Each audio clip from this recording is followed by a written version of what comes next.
Eka Yutami Didianti dengan NIM L1A 019025.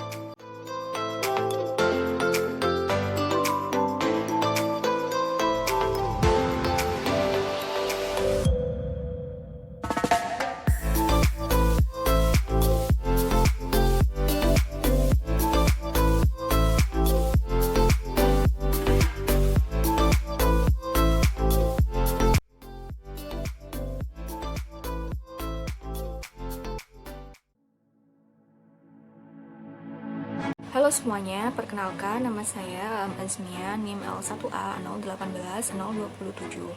Di part ini saya akan sedikit menjelaskan terkait habitat alga yang ada di perairan. Alga merupakan salah satu kelompok Talopita yang hidup di perairan, baik di perairan air tawar, air payau, maupun di air laut. Kali ini saya akan membahas 3 film dari ganggang atau alga. Yang pertama ada ganggang hijau atau Chlorophyta. Kurang lebih 90% jenis-jenis dari alga hijau merupakan alga air tawar, alga tanah, dan alga sumber mata air panas. Sementara 10% sisanya merupakan alga lautan. Alga dari ordo Ulvales, Siponales, dan Ulotrichales sebagian besar merupakan alga yang hidup di air laut. Sedangkan ordo Zycnematales dan ordo Oedogoniales merupakan alga air tawar. Kebanyakan jenis-jenis yang hidup di laut dijumpai di lautan dangkal di sepanjang pantai sebagai bentos, melekat pada substrat batu karang di tempat-tempat yang terpapar udara pada waktu air surut. Beberapa alga hijau merupakan endoparasit dalam tumbuhan darat atau dapat pula bersifat epizoid pada hewan darat. Film yang kedua adalah Rhodophyta atau alga merah. Alga merah umumnya hidup di laut yang dalam, lebih dalam daripada tempat hidup alga coklat. Sepertiga dari 2.500 spesies yang telah diketahui hidup di perairan tawar dan ada juga yang hidup di tanah.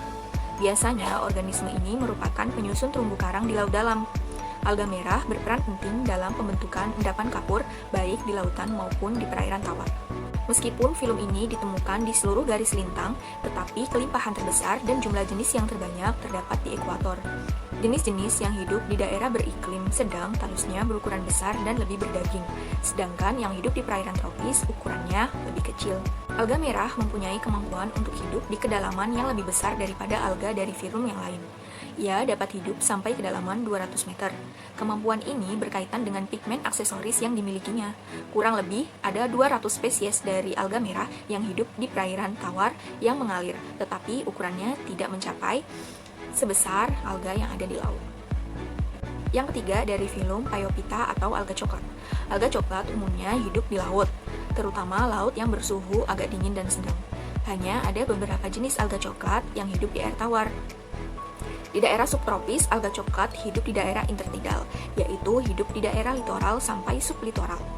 Di daerah tropis, alga coklat biasanya hidup di kedalaman 220 meter pada air yang jernih. Alga coklat ini umumnya tinggal di laut, terdampar di pantai, dan melekat di batu-batuan. Ada yang hidup sebagai epifit pada talus lain, tapi ada juga yang sebagai endofit. Pada umumnya, Phaeophyta ini adalah ganggang yang berada di perairan laut yang dingin.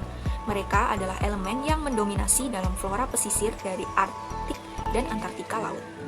Namun, dari ganggang coklat tertentu, terutama Dictyostales dan Sargassum, mampu bertahan hidup di air yang hangat. Terima kasih, sekian penjelasan dari saya. Assalamualaikum warahmatullahi wabarakatuh. Perkenalkan, nama saya Ardina Lukita dengan NIM L1A 019038. Di sini saya akan menjelaskan mengenai morfologi dari tumbuhan Talophyta. Morfologi Talophyta tersusun oleh satu sel berbentuk bulat yang kadang-kadang mirip dengan tumbuhan tingkat tinggi. Contohnya itu seperti mangrove dan lamun. Selain itu, talus yang berwarna hijau itu karena adanya klorofil yang membuatnya mampu melakukan sintesis senyawa organik dengan bantuan sinar matahari. Pada talus bagian atas, lumut yang sudah dewasa akan berbentuk badan penghasil spora yang dinamakan sporogonium. Tumbuhan Talophyta ini tidak memperlihatkan adanya perbedaan antara akar, batang, dan daunnya, karena tubuh Talophyta ini berupa talus yang memiliki bentuk yang bermacam-macam. Kemudian talus ini ada yang uniseluler serta ada yang multiseluler. Sifat substansi talus ini beraneka ragam. Ada yang lunak seperti gelatin atau mengandung zat kapur, lunak seperti tulang rawan, berserabut, dan lain sebagainya.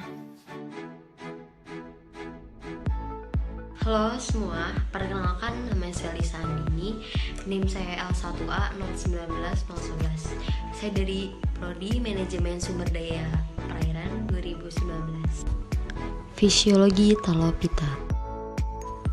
Ciri-ciri dari tumbuhan talus atau talopita ini adalah tersusun oleh satu sel yang berbentuk bulat hingga banyak sel yang kadang-kadang mirip dengan tumbuhan tingkat tinggi sudah mengalami diferensiasi. Perkembangbiakan pada umumnya secara vegetatif, aseksual dan generatif seksual dengan spora sebagai alat perkembangbiakannya. Perkembangbiakan secara generatif terjadi melalui peleburan gamet yang terbentuk di dalam organ yang disebut gametangium. Cara hidup pada tumbuhan talus atau talopita ada 3 cara, yaitu autotrof, asimilasi dengan fotosintesis, heterotrof, dan simbiosis. Sekian penjelasan dari fisiologi talopita.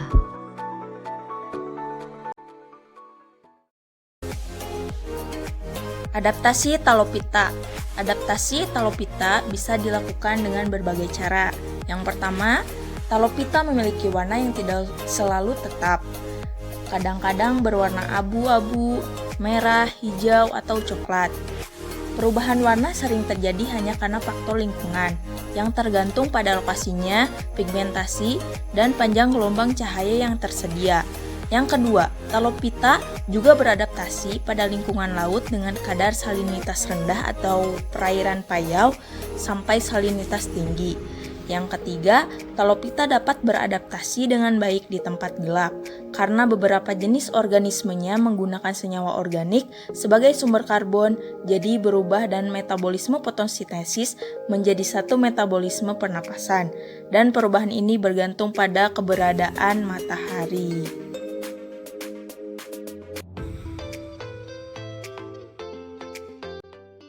Ya, di sini saya akan membahas mengenai lanjutan dari pembahasan talopita mengenai peranan.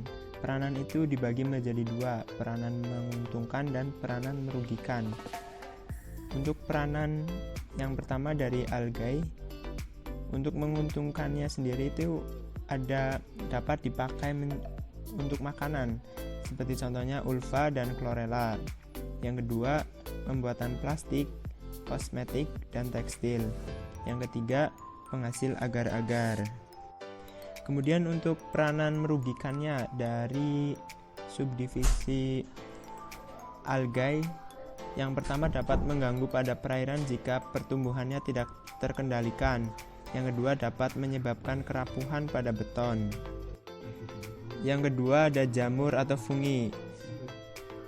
Untuk peranan menguntungkan dari jamur atau fungi, yang pertama ada penghasil antibiotik, yang kedua untuk membuat tape ataupun membuat kecap. Kemudian untuk peranan merugikan dari jamur sendiri, beberapa jamur mengandung senyawa yang beracun, jadi apabila tidak sengaja tertelan manusia dapat menyebabkan seperti kanker ataupun penyakit-penyakit yang lainnya. Oke, yang kedua ada menjadi hama tumbuhan dan penyakit pada hewan. Yang ketiga, menurunkan kualitas makanan dan bahan-bahan lainnya. Yang ketiga, peranan dari subdivisi lumut. Lumut mempunyai peranan menguntungkannya. Yang pertama, dapat dijadikan obat. Yang kedua, melapukan bebatuan. Bisa dibayangkan ya, apabila lumut ini tidak ada, maka di dunia ini tentunya akan penuh dengan bebatuan. Yang ketiga ini sebagai indikator pencemaran. Yang selanjutnya, untuk peranan merugikan dari lumut, dapat menghambat cahaya matahari masuk ke dalam suatu daerah tersebut. Jadi seperti itu untuk peranan dari talopita. Terima kasih. Wassalamualaikum warahmatullahi wabarakatuh.